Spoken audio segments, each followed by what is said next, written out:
say something, about to take off the eye patch and the wart, about to say who was, when two things happened. I love that picture, by the way. Two things happened that interrupted him from doing it. Pop!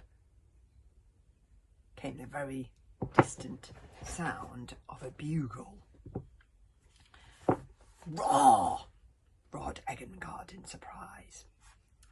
Up, beyond the horizon where the prison dark card was, one of those exploding things rocketed into the air to tell them it was time to return before the tide came in. At the same time, the sand crumbled below his kick-up stationary sand yacht, and the yacht tipped into an indentation in the sand.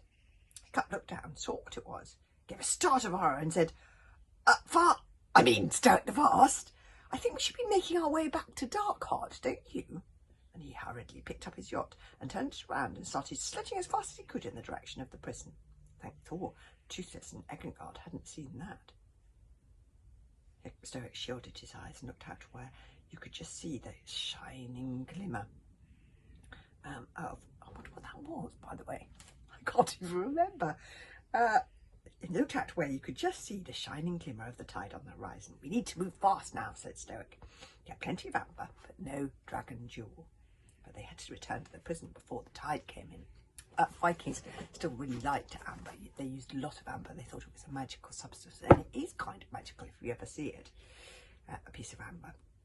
Sailing as fast as they could, they met up with the other returning amber hunters. All of them poled swiftly now, reaching astonishing speeds on those wet, sliding sands, afraid they might yet be caught by the incoming tide. They stopped only to pick up Snotface Snotlout, little though he deserved it. We left Snotface Snotlout all alone on those eastern sands, do you remember? Thinking.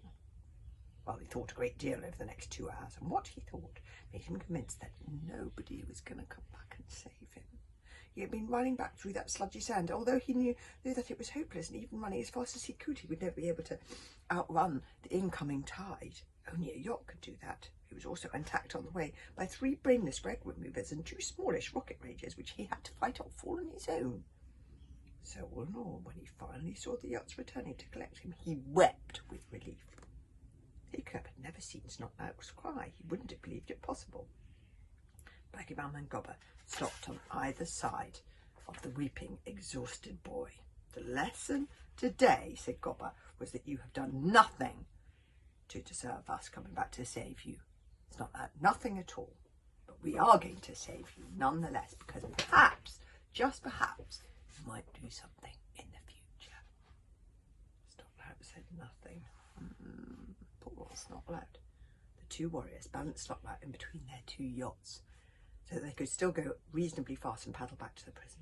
They did risk their lives on Snotlout, for he way down their yacht, and the rest of the slaves were already back at the prison, looking anxiously out at the incoming tide, worrying when they realised that the amber hunters were not back yet. And then they spotted the amber hunters on the horizon, racing against the tide, and cheered them as one by one they reached the prison, moving so fast that they had difficulty stopping. Gobber, Baggyman and Snotlout were the last in, so late that the tide caught under the yacht. The wave rolled in with the upended sled and carried them right up to the castle battlements, smashing against them with a wild swoosh.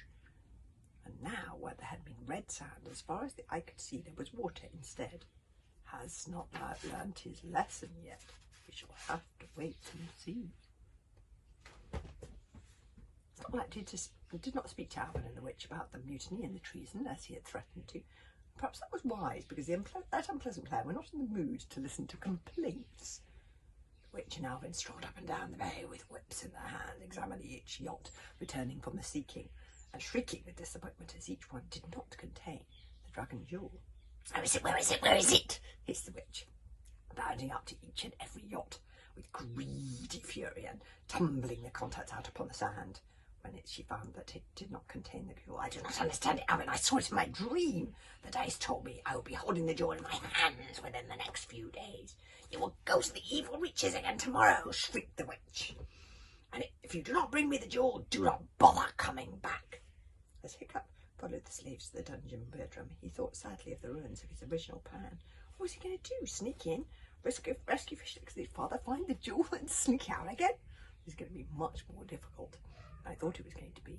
He He was trapped in the amber sleigh land, and he had this terrible sinking feeling that he was never going to find the jewel. All poor fish legs.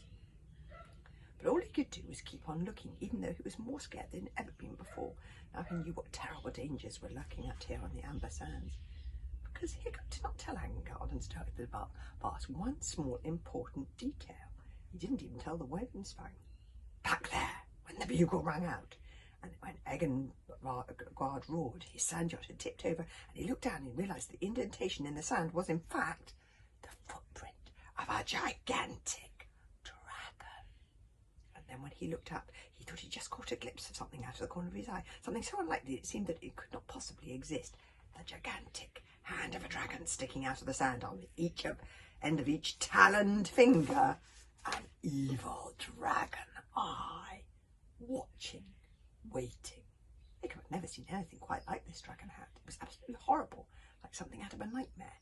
Hiccup did not tell Egengard because he thought it might be bad for morale. And there is Hiccup